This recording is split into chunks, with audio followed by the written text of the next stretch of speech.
Subject 23, Project Entryway, derivative of the Montauk Project and an absolute horror show. My name is Joshua A. Jameson, and I was part of the United States Air Force from 1978 to 1998.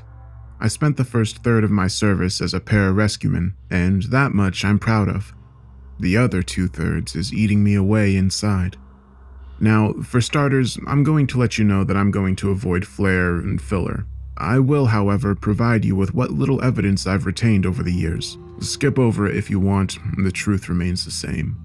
I've noticed that the infamous Montauk Project has gotten a little more notoriety over the past few years, and most of us have heard the story by now. Military scientists kidnap children and expose them to torture, all to try to unlock innate abilities.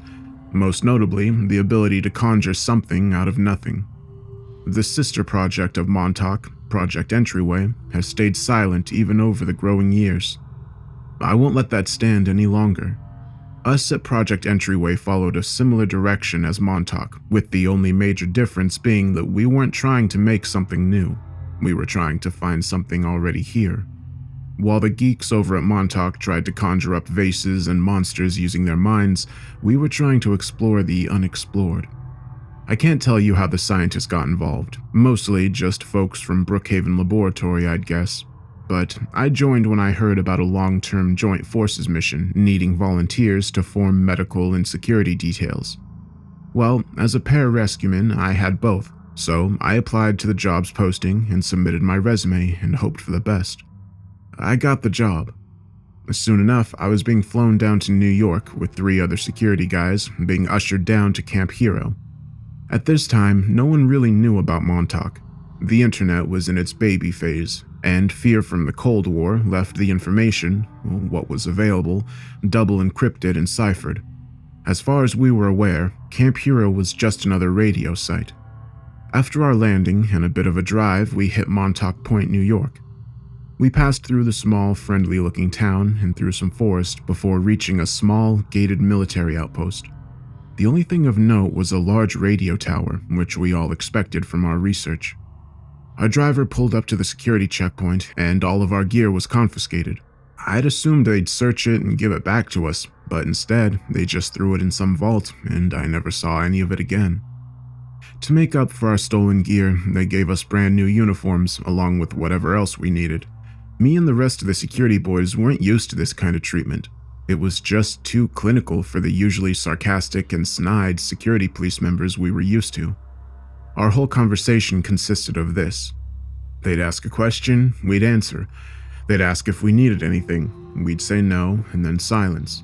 I'm not sure if the boys we interacted with knew what was going on inside of the facility, but they sure as hell didn't try to make friends with us. Given enough time, we were geared up and ready to go. The captain in charge of in-processing told us our debrief would be first thing that following morning, and for us to try and get some rest if we could. That's when a few uniformed men escorted us across the field and into the radio tower. When we entered the facility, we walked right to the communications center, staffed by only a handful of men, and down a tight hallway. We found ourselves facing a large concrete door. A few guards nearby pushed it open, exposing a flight of stairs leading straight downwards. Wherever we were going had to be in the bowels of the earth. The stairs seemed to continuously descend. Our walk down took whatever courage we had. There was a certain electricity in the air that was unnatural. It didn't feel like you were being watched. It felt like you were alone. I think we all took a deep breath of stale air when we hit the bottom of that staircase. What lay in front of us now was a hub of hallways and doorways. People in lab coats were walking around, conversing and eyeing us.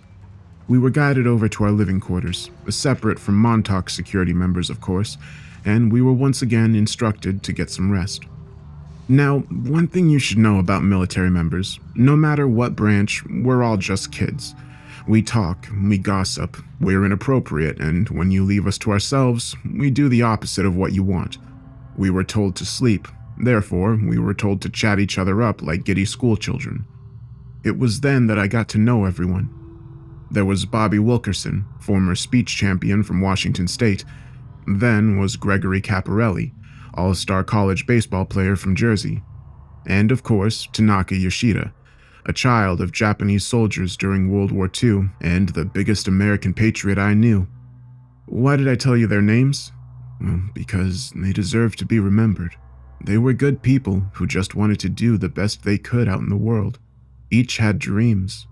They all wanted to be something when they left the service. Bobby wanted to be a congressman, Georgie wanted to work for his father at their lumber mill, and Yoshida just wanted to retire as a United States serviceman with full honors. That's it. That's all they wanted. After our brief yet giddy exchange of words, we managed to get what little sleep we could. One thing I remember about sleeping down there, once the lights went out, that place was darker than dark. We were God knows how many feet underground, and there was absolutely zero natural light. Once the man-made lights were out, all lights were out. After an undetermined amount of time, morning must have hit. We were all awoken by a scraggly-looking and frail scientist. He introduced himself as Dr. Grant Hargrove and asked us to follow him to the experiment area. We walked down the maze-like corridors, passing all sorts of men from all different backgrounds. Some seemed disheveled, while others seemed to stare off into space. Besides a few whispers between each other, this facility was dead quiet around us. After a couple of minutes of walking, we reached our destination. A big metal door with black paint reading Sub-Project 23 in blocky letters. Dr. Hargrove turned towards us and began his speech. Inside these doors is where you'll spend most of your time. We don't have much funding, so the four of you will have to do for security. You can work the details of that on your own as long as we have 2 armed members inside of this room at any given time while our experiment is running. You are to take the title of Squadron 08-23. At these words, we glanced at each other.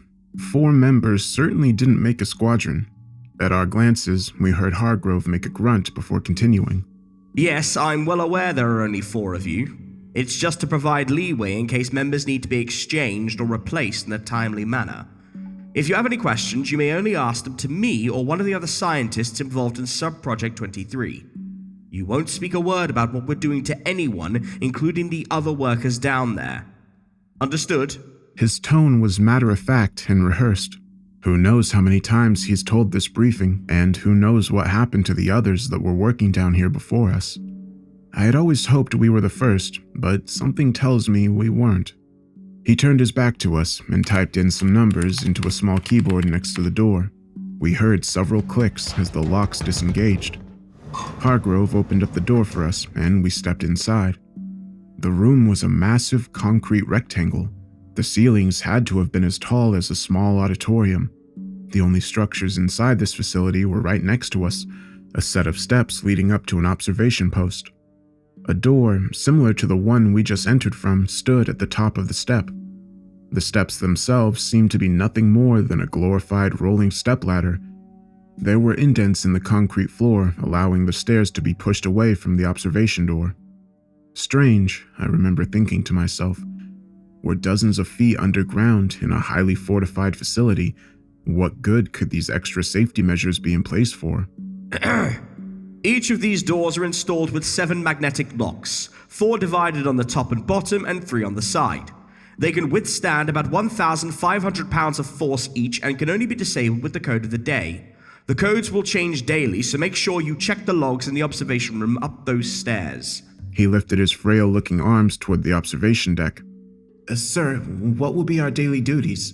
I heard Bobby's soft voice ask. The doctor tried to give a warm smile towards Bobby, but it seemed pained and forced.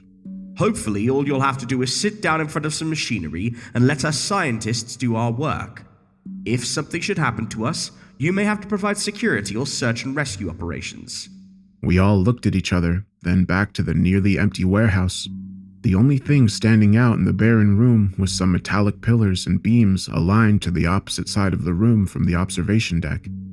Wires ran from the pillars straight into the concrete of the nearby walls.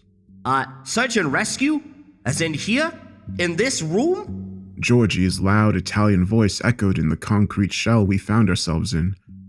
Dr. Hargrove's gaze turned behind us, his eyes defocusing and forming into thought. In a way. He muttered quietly, more to himself than us. Before he could clarify, the door to the observation room clicked open, giving a loud groan as the metal fought against the arms of whoever was pushing. Jesus, I get these doors, but really? A voice rattled off from behind the door as it opened, eventually revealing a man of good stature. He looked like one of us, a serviceman rather than a scientist, though his lab coat expressed something different. Hey everyone, sorry for interrupting. My name's Dr. Carter, and I'm the exploratory scientist of this project. He gave a charming smile before nodding towards Hargrove. I overheard Dr. Hargrove mentioning saving one of us. That will most likely mean me. In case something happens, I just want to say I'm appreciative of you guys. I know you're in the dark right now, but we're going to be doing some exciting things down here. Dr. Carter flashed another smile, exposing his pearly white teeth. Dr. Carter was clearly more of a people person than Dr. Hargrove. Just behind him stood half a dozen other scientists writing things on clipboards, pulling levers and activating switches. It was such a large room, yet the only space that seemed to be in use was the observation room. I could feel my hair stand up as a feeling of apprehension came over me. Something was off here. I was just a normal kid for the time we were in.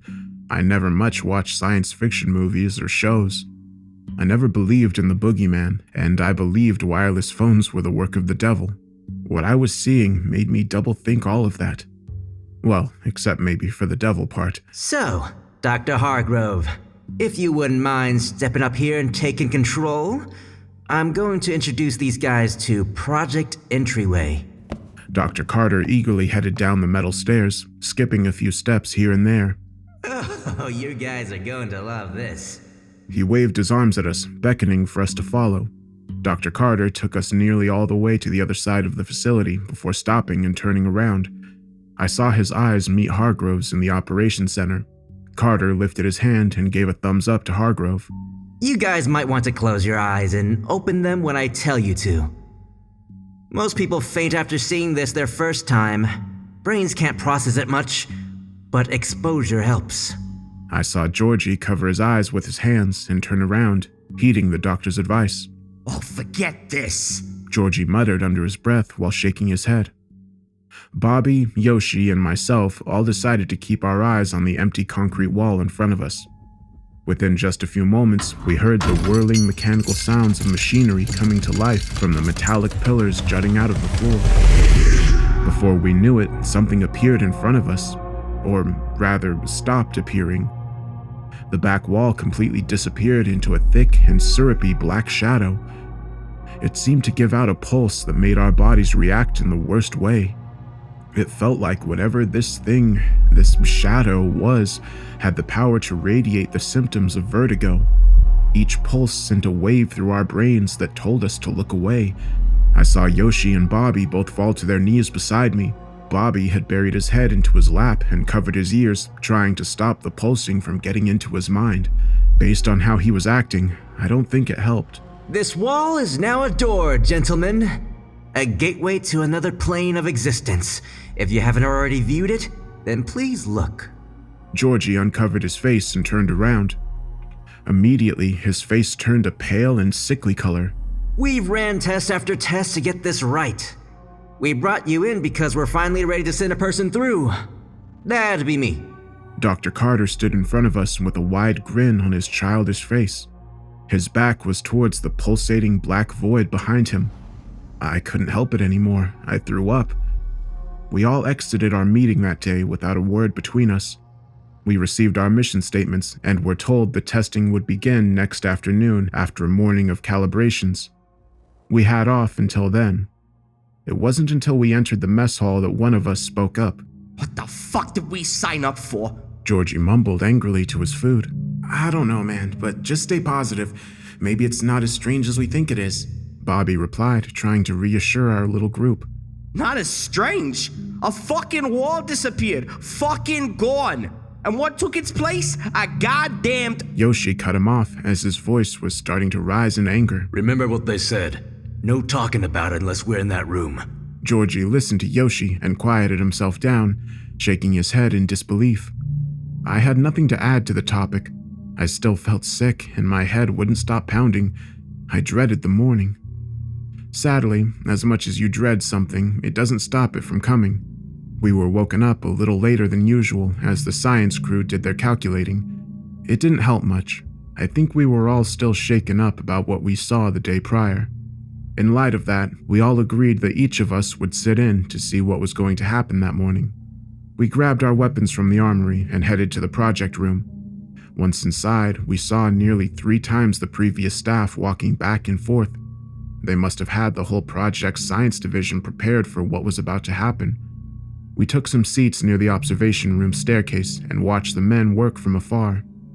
Amidst all the lab coats running back and forth, we saw a man who looked like he came straight from the moon. He had heavily padded and sealed-off clothing with a wide visor. There was no other way to describe him. He looked like an astronaut. The rest of the crew did function tests on his gear, checking the pressure levels and making sure he could see properly through the visor. A few lab techs dragged out a large piece of machinery with a large bundle of wires and tubes attached. They hooked up a large tube to the man using a fist-size opening at the small of his back. At this point, I could safely assume that the individual inside the suit was Dr. Carter. I didn't envy him for what he was about to do. I did, however, notice the 4 other suits similar to his stacked up on some crates near the far side of the wall. I knew those would be ours if something happened to the doctor. All the prep work took upwards of an hour. They were trying to make everything as suitable as possible for what they were trying to do. Soon enough, the scientists backed away from Dr. Carter and joined us on the opposite side of the room. Their expressions ranged from giddy to frightened. I don't know what tests they ran before this, but no one seemed to know what to expect. I heard an exchange between the scientists while we were waiting for the next step. It's a 10-minute trial, right? No exploration today, just making sure the device works. I saw the other gentleman nod his head. The room fell silent as Dr. Carter turned around and faced the operation room. He gave the thumbs-up signal and turned to face the far wall. Everyone watched intently as the machines whirred to life, casting away the matter that made up the wall and exposing the void underneath. Over the intercoms in the room, we heard Dr. Carter's voice. Testing. Testing. Can you hear me? That's affirmed, Dr. Carter. We are good to go with the test run. Dr. Hargrove's emotionless voice rang out over the loudspeakers. He walked towards the void until his face was inches from it. Should I say something important or memorable? Carter's voice jokingly said over the speakers. You could hear the fear he was trying so hard to cover up. It'll be okay, Carter. We have security standing by. Hargrove's voice responded. I felt my body tense up, realizing that he was referring to us. Well, how about our mission motto then? Damnant quod non intelligent. Hopefully saying that is true and we have nothing to fear. He gave a slight chuckle to himself before quickly stepping into the void. The instant he disappeared from our view, the loudspeakers exploded with sound. High-pitched screeching poured over us, sending some lab technicians to the ground, covering their ears. My team and I stood up in reflex, aiming our rifles down the portal. Just then, the sound abruptly stopped, and a figure emerged from the inky blackness. The thing was big, with a single large eye reflecting the room like a predator in the night. I could feel the tip of my finger tighten around the trigger before I realized what it was. It was Dr. Carter. Less than 1 second after stepping through the portal, he emerged back. Hold! One friendly stepping out! I called out to my team, each lowering their rifles at my words. Oh, thank God! I thought something happened to all of you. Carter called over the intercoms. I talked for 10 minutes straight and got no response. The technicians all ran to help Dr. Carter take off his suit and take vitals. There was an odd red powder all over his uniform. They tossed each article of gear he had into hefty plastic bags and tossed them aside. His brow was drenched with sweat, and he was breathing heavily. We need lighter suits, he said while gasping for air. I looked up to the observation deck and saw Dr. Hargrove and his team quickly going over notes and handling some machinery. Soon, Dr. Hargrove reached for his microphone. Carter, all your transmissions came back within a second. All 10 minutes of it. Were you really on the other side for the full time? Dr. Carter reached for a microphone off one of the techs and spoke. Sure as hell was. It's different over there. I counted my time and came back when I hit 10 minutes in. I guess we didn't factor in possible time discrepancies. It's going to make things harder for communications. Hargrove and his team upstairs talked for a few minutes before returning to the microphone. Communications are going to have to be one way then. We'll be able to slow down your voice, but you can't speed ours up before it gets to you. Next test we'll try the one-way system. But give us a report on what you saw. Carter arched his back, trying to crack his fatigued bones while doctors took his blood. We definitely found a new place. I didn't explore very far, but I did note that I saw what looked like a city skyline not too far ahead. Maybe an hour's walk or two. The gear had the same weight as well, so no distribution of gravity. As Carter was recalling what he experienced, Dr. Hargrove rapidly took notes.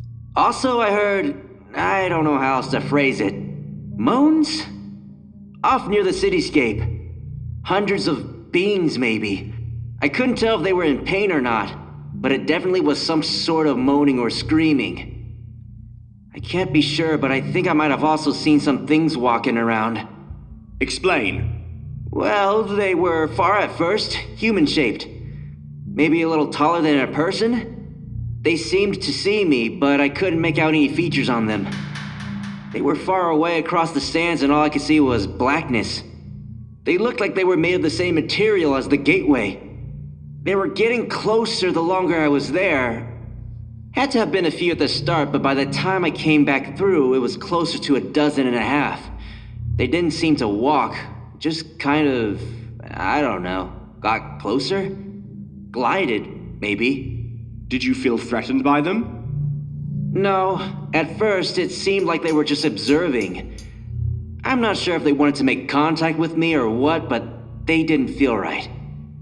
They aren't like you or me. They just are. Like I said, I couldn't see them that well, so maybe I'm overthinking it, but they seemed like standing shadows that had some sort of mass to them. Carter's voice finally trailed off. Even from our distance, I could see he was shivering. Understood. Debrief with me in private. We're shutting down the gate for today, everyone. Dismissed. My team headed back to our room. We were all a little uneasy by what the doctor had described. Given enough time, our unease became the norm. The next few tests were more trial runs. Much of the same happened. Dark figures in the distance, moans from the city, and audio issues. Eventually, they worked the last part out, though. They slowed down the recordings in real time so we could hear everything that Dr. Carter says, though it's odd to say the least to watch him step back through the gate with his voice still echoing over the loudspeakers like he was still out there. With the audio fixed, Phase 2 started. Exploration. We were woken up that morning with the knowledge that something new was going to happen. What that entailed, none of us knew. The day was starting a little earlier than most. My team and I were told to be ready by mid-afternoon. Up until then, we could sleep in or get some food. We spent that free time choking down some food and pondering in silence. Today was the big day, Exploration Day. The test was scheduled to be the longest by far, totaling an astonishing 36 seconds on our side and 6 hours on Carter's. That allowed him to travel 2 hours to the city, 2 hours to account for exploration and possible fatigue he might have, and the final 2 hours to make it back home safely. It definitely was going to be a rough day for Dr. Carter, regardless of the outcome. Luckily, it looked like he was more than ready. When he entered the facility that afternoon, we were greeted by a now familiar sight. Lab coats of doctors and technicians blowing about as the people wearing them rushed from place to place. Having nothing to offer at this point, we took our seats near the observation deck and listened to the conversations of the eggheads in front of us. That's when I overheard something that still haunts me. Up until now, I thought of the gateway as being a portal to another world, somewhere far away. I had imagined that the things Dr. Carter had encountered were billions of light years away. I guess I was wrong. Is there any way something over there could get to us? A lab tech asked one of the scientists jotting down notes. I don't think so, but I could be wrong. The whole place inhabits the same space we do. It's just blocked off from us. Theoretically, if we can interact with them, that means they can interact with us. Or perhaps we're on a higher plane of existence, in which case we can affect them, but they can't affect us. And what if neither of us are natives of that place? You said yourself that this dimension of space was the easiest to program into. What if something else programmed into it as well? The scientist put down his pencil and gave a half-hearted chuckle. Well, then the odds that we're from the higher plane of existence drastically falls apart. I thought about what that meant. I still do. Everything Dr. Carter saw while on the other side was somehow around us, occupying the same space. When he stepped through the portal, he was still technically here, just also not. Something about that, about the fact that it was right here, right next to us, scared the shit out of me. Dr. Carter, are you ready? Dr. Hargrove's voice echoed out around us. The mass of lab coats filling the center of the room dispersed, leaving only Carter and his suit visible. Hey, you know me, Hargrove. Can I get that in a yes or no statement, please? Hargrove gave a wink and a smirk as he stood in the observation room, clipboard in hand. For you, anything. A few scientists gave a slight chuckle at Carter's difficult nature. The doctor then patted down his suit, looking for any flaws. Everything seems good on my end. Pressure's still golden and audio seems to be operational. Want to get the timer down here? I looked up at Hargrove as he said something to one of his assistants. The young tech then ran out of the door carrying a rather large tripod with a thick television-sized screen on top of it.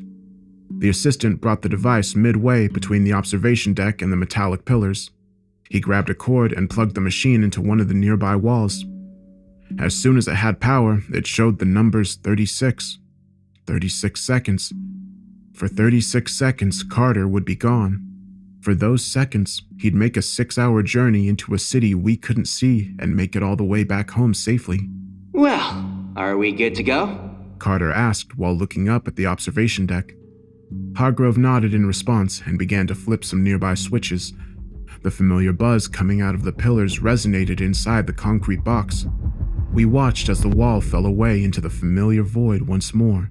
Wish me luck, boys. He turned around to face the gateway before glancing back at us. Please get me back if something happens. I'm counting on you guys. We nodded in response. Our faces didn't show it, but I can vouch for all of us when I say our hearts were pounding against our chests. 36 seconds. He muttered and gulped down as he stepped through the portal. Hargrove's assistant hit the button on the counter and the half-a-minute wait started. I hope you guys can hear me. By this time, it's probably been a fraction of a second for you, but I've begun my walk towards the city. 27 seconds. The Shadow Men are still here, still far away, but they're facing me. 19 seconds. I can already tell we need to work on these suits. Jesus, is this going to be a long walk? 12 seconds. Should be pretty close to the time I get back, huh? Lucky future me. 4 seconds. At this point, you could see sweat pouring down our foreheads. 4 seconds meant 40 minutes for Carter, plenty of time for him to make it back, but seeing the single-digit countdown from the timer brought a sense of paranoia with it. A loud resonating beep came over the loudspeakers as the clock hit 0. As a precaution, this meant we were to gear up immediately in case of emergency. My team quickly got up out of our seats and rushed over to the supply area. Lab techs were already standing by with our suits ready to go. As soon as we made it to the gear, a slight sucking noise came from the portal. All of us turned our heads and faced the gateway. Standing dead center in the void was all the gear that made up Carter. He slowly crept forward, his feet dragging slightly under the weight of his suit. He looked like he was in pain. Go, quickly, take off his gear and give him some air. I called out to the techs standing near our equipment. They looked at me, shocked. They weren't used to being bossed around by security. Luckily, they noted the urgency in my tone and ran over to help. Carter fell down hard on the concrete floor. A loud, muffled slam came from underneath him. Both the doctors and their assistants quickly rushed over. Me and the rest of the guys traded glances.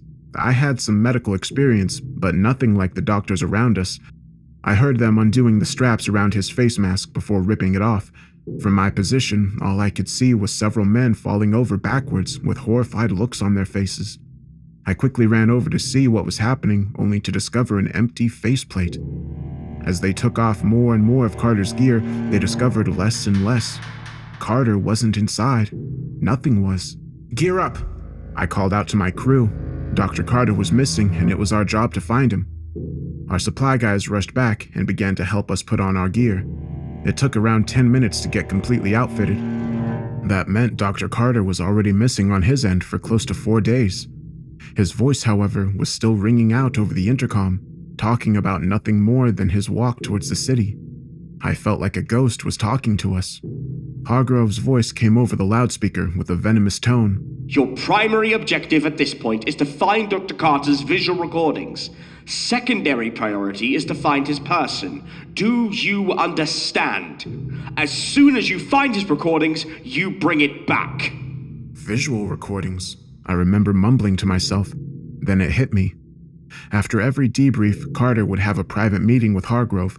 These meetings must have been a showcase on the visual recordings Carter obtained. They had us in our uniforms instead of prepped and ready in the suits.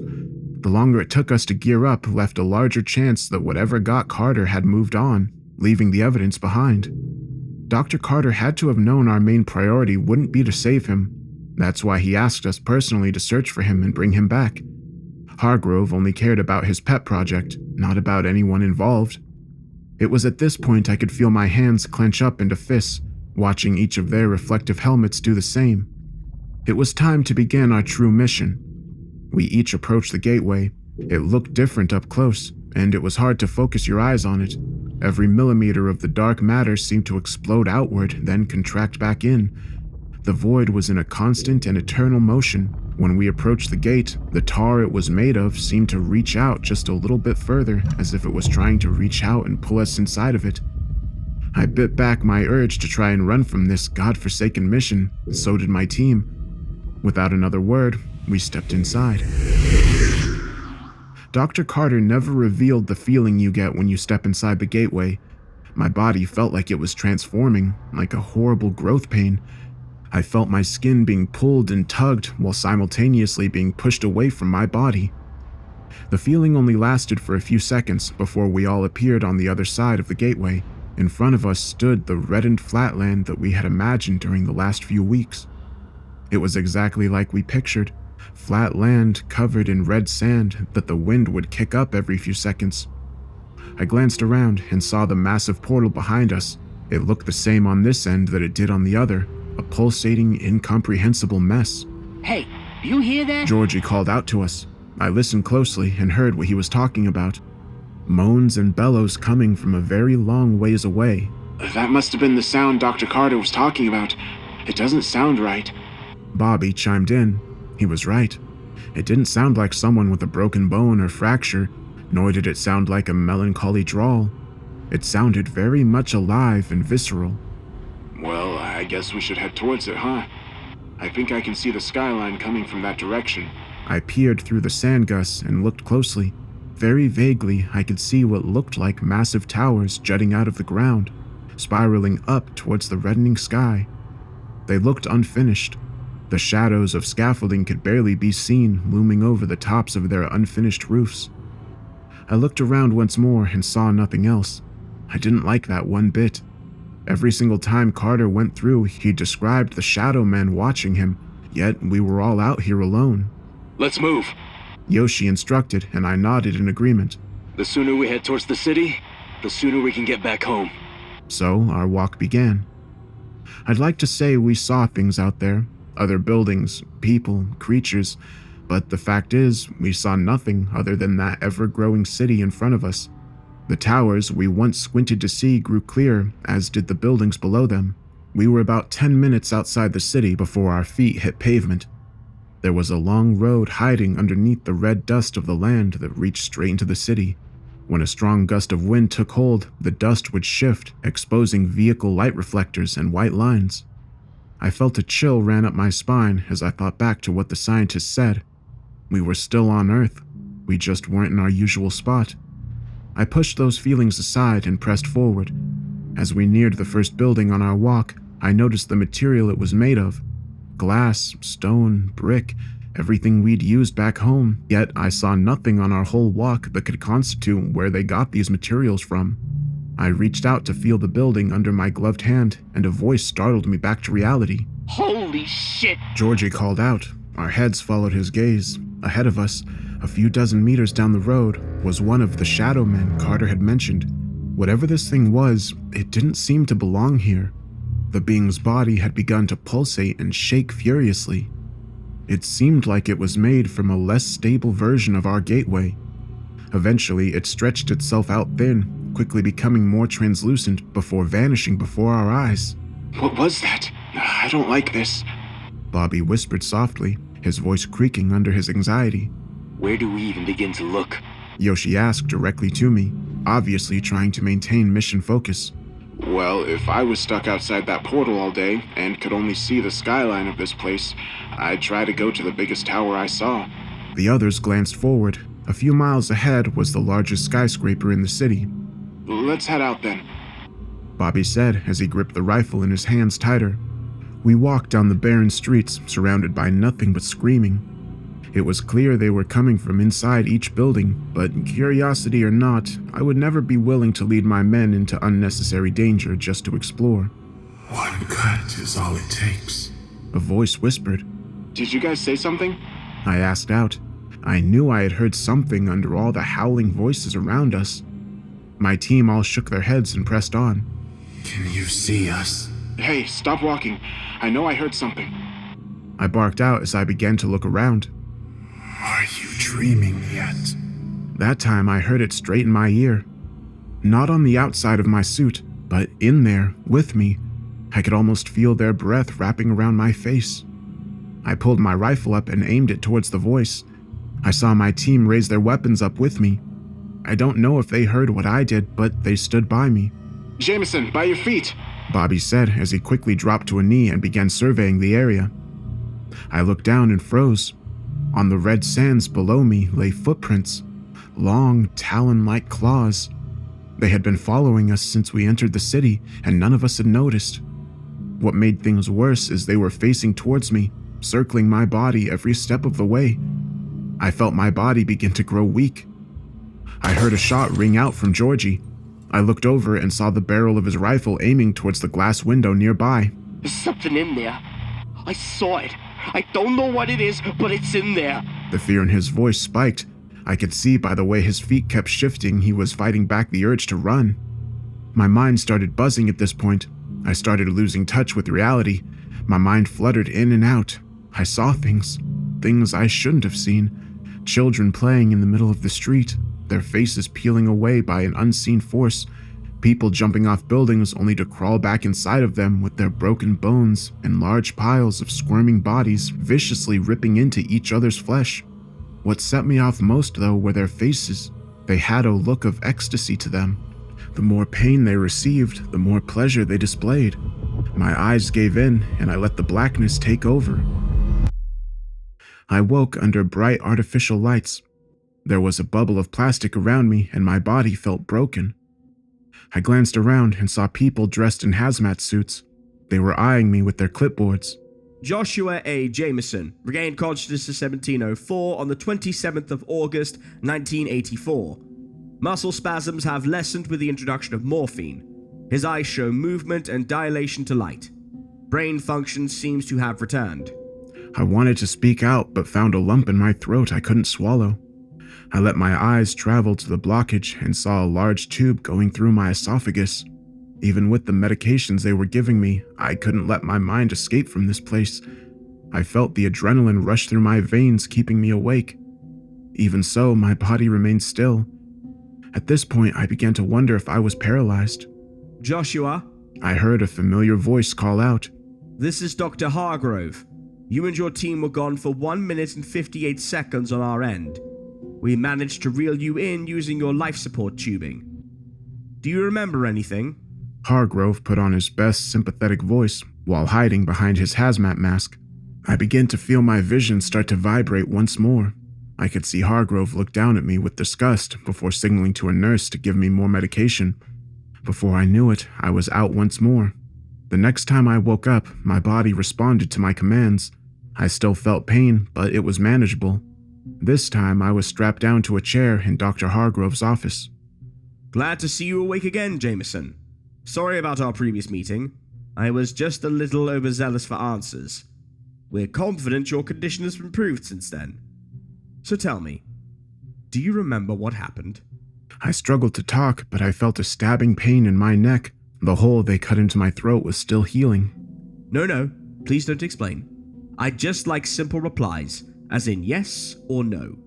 Raise your fingers on your right hand if yes, and your left if no. Understood? I struggled to raise the fingers on my right hand. I felt them crackle and pop under my skin. They felt unused and weak. All right, Joshua. So back to my first question. Do you... I cut him off and raised the fingers on my left hand. Okay, I'll keep note of that. Do you know what happened to your team? I raised my fingers on my left side again. Thank you, Joshua. I want to see if it's possible to kick your memory back into action. We have the video recording of what happened out there. I'm going to show it to you, and if by the end of it you remember anything, just let me know. Hargrove gave a thin-lipped smile before walking over to a television set. He produced a rather large DVD and put it into a video player. I know to most of you this doesn't seem like a big deal, but this was the 80s. DVDs didn't officially exist at this point. While you were asleep, we went ahead and cut out most of the footage that we deemed not necessary. So let's begin where you entered the city and where you lost consciousness. The doctor hit the play button and the video started. Immediately, I heard my own voice. Did you guys say something? My voice called out to my squad. As I watched the recording, I noted my movements were more rapid than I remembered. I jumped from one thing to the next in a fraction of a second. Eventually, I looked back to my partners and they shook their heads in response. I began to walk a few more feet before stopping again and crying out at my group. Hey, stop walking. I know I heard something. I saw the camera jump as I lurched myself forward, raising my weapon close to eye level. The video quickly shifts back and forth between me looking at the rooftops and the nearby buildings. I mouthed the next words spoken by Bobby. Jameson, by your feet! The video aimed toward the red sands at my feet. The talon marks still showed up on the video, which brought a faint feeling of relief to me as I continued watching. A loud bang knocked that relief away as Georgie fired off his round. I looked at him as he pointed his rifle towards the glass windows nearby. I looked closely at the footage and swear the shadow inside that building was moving. And by shadow, I mean every damn inch of it. A hulking mass of void blocked out any light from reaching inside. At this point, the camera begins to wobble back and forth as my feet began to lose any sense of sturdiness beneath them. I collapse down to one knee and start to breathe in and out heavily. Jameson, are you alright? Yoshi asked, reaching over to me. I looked up at him and nodded. From here on out, I don't remember a thing. Yeah, I'm fine. Let's keep going. The voice was definitely me, but I most certainly had no recollection of it. From there, footage sped up. The only sounds that came through were my loud, labored breathing. Every once in a while, my vision would aim towards the sand, exposing more strange footprints. Some just seemed to appear around me. Eventually, my team and I found ourselves standing near the entrance to the skyscraper. You ready to head in, guys?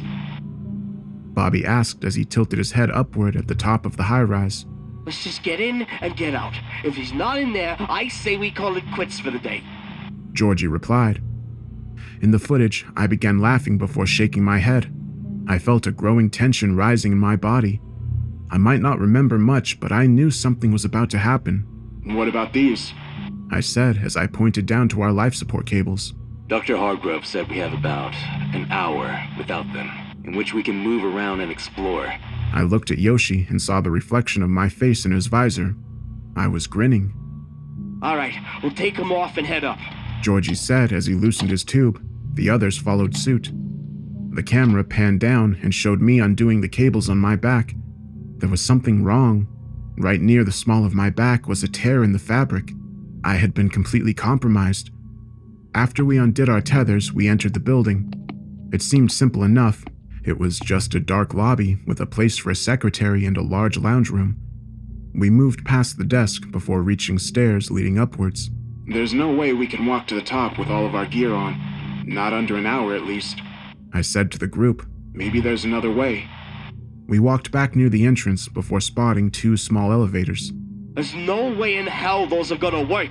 Georgie said as he walked towards them.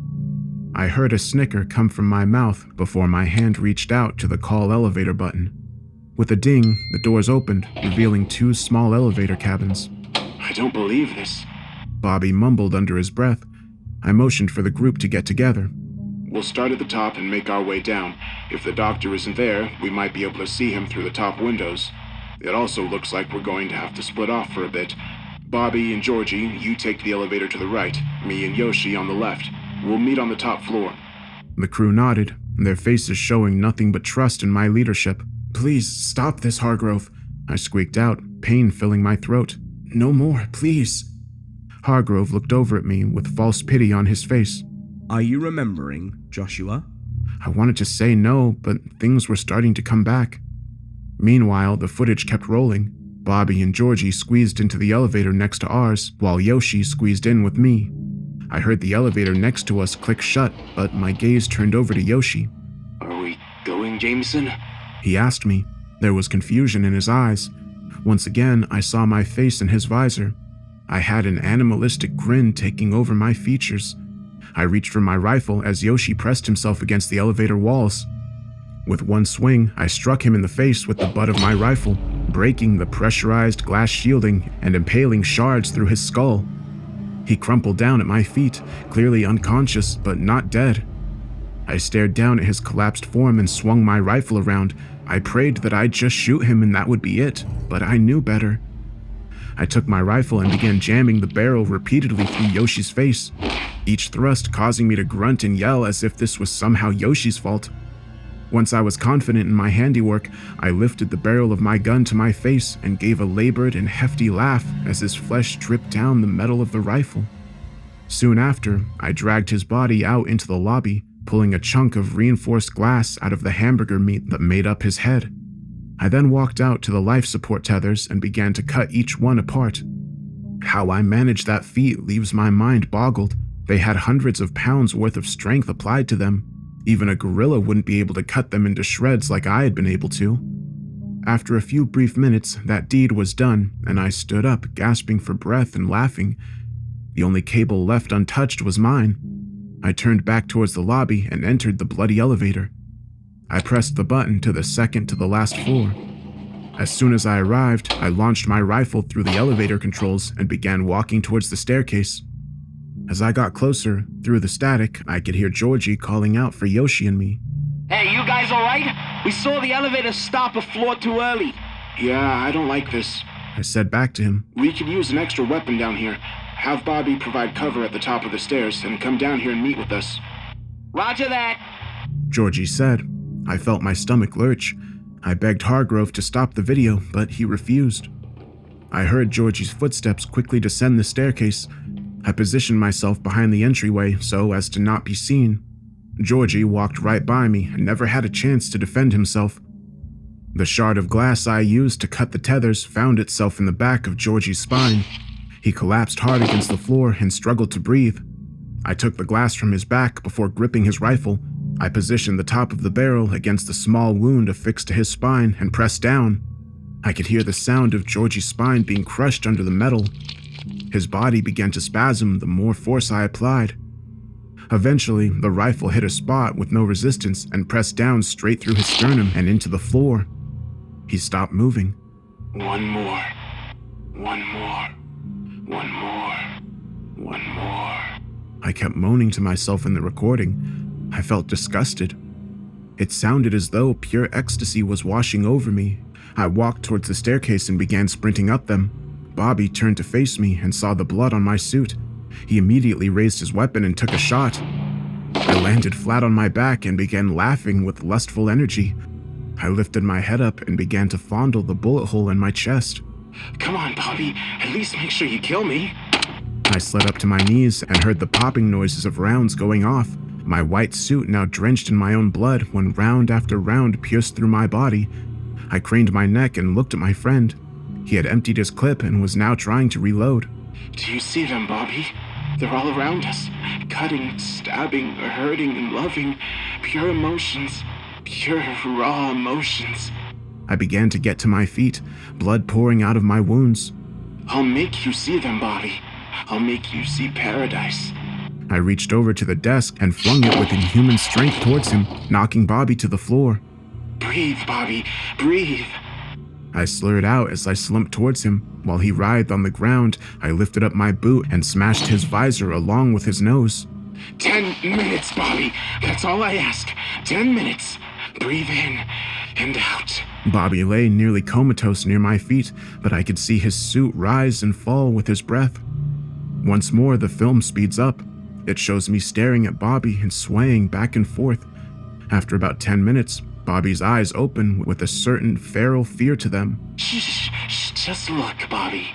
I grabbed his suit and dragged it towards the window, breaking it down with my fists.